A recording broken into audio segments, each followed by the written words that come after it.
औरंगाबादमध्ये पोलिसांच्या ताब्यात असणाऱ्या एका संशयितानं पोलिसांच्या चालत्या गाडीतून उडी मारून आत्महत्या केली आहे।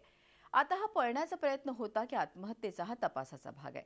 मात्र पोलिसांच्या गाडीच्या काचेतून संशयित उडी मारूच कसा शकतो? पोलिसांच्या ताब्यात आरोपी सुरक्षित नाही का, असे अनेक प्रश्न या घटनेनं पुढे येत आहेत। राहुल गायकवाड, वय 28 वर्ष। राहुलनं पोलिसांच्या चालत्या गाडीतून उडी मारून आयुष्य संपवलं। पोलिसांनी गुरुवारी राहुलला गाडी चोरीच्या गुन्ह्यातला संशयित म्हणून ताब्यात घेतलं आणि चोरीची गाडी हस्तगत करण्यासाठी पोलीस त्याला रात्रीच घेऊन जात होते। संशयित राहुल गायकवाड जीपमध्ये मागे बसला होता। पोलिसांच्या गाडीच्या मागच्या बाजूची काच फुटली होती आणि त्याच काचेतून राहुलनं उडी मारली आणि तो डोक्यावर पडला। त्यातच त्याचा मृत्यू झाल्याचा दावा पोलिसांनी केलाय। धक्कादायक बाब म्हणजे संशयितासोबत मागे 2 पोलीस हवालदारही बसले होते। त्यामुळे राहुलनं चालत्या गाडीतून उडी कशी काय मारली एवढा प्रश्न उपस्थित होतोय।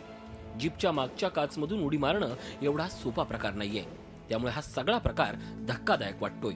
या प्रकरणी काही प्रश्नही उपस्थित होत आहेत। गाडीची काच फुटलेली असताना त्याच गाडीतून संशयित आरोपीला का नेण्यात आलं?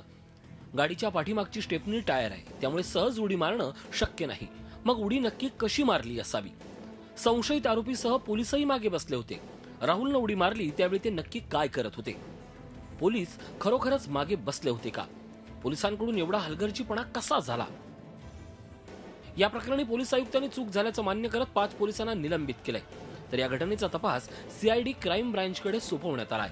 त्यामध्ये पोलीसचे ताब्यात असताना ही जे आरोपीची मृत्यू झाली, यामध्ये पोलीस टीम जो होता त्यांचे निष्काळजीपणा होता आणि त्यांची सुरक्षाची योग्य काळजी करायला पाहिजे होता। तशा न केल्याबद्दल त्यांना विभागीय कारवाई अंतर्गत सध्या निलंबित करण्यात आलेली आहे आणि प्राथमिक चौकशी त्यामध्ये आदेशित करण्यात आलेली आहे। दुसरीकडे राहुलनं गाडीतून उडी मारून आयुष्य संपवलं नाही असं मृतांच्या नातेवाईकांचं म्हणणं आहे। पोलिसांनी त्याला 25 तारखेलाच ताब्यात घेतलं होतं।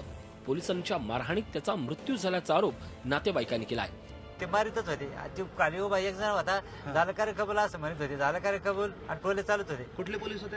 इथलेच क्राईमचे पोलीस। त्यांनी मारलं म्हणून? हा, मारलं म्हणजे मी स्वतः पाहत होतो साहेब। परवा आणला बसलून ते व्यवस्थित मुलगा होता, आणि काल पाहिलं मुलगा असा वाकला साहेब, पोटामध्ये बी मार होता त्याच्यावर। क्राईमचा माणूस आहे, अधिकारी आहे, त्याच्यासोबत अजून 2-4 माणसं आहे। तर त्यांनी काय केलं, यांना उचललं, 2-3 दिवस फिरवलं आणि त्यांनी काय सांगितलं की बाबा व्हॅनमधून पडला। हा व्हॅनमधून पडला नाही, यांनी पोलीस कोठडीत मारलं। ते जर व्हॅनमधून जर पडला असता तर हातपाय फ्रॅक्चर झाला असता।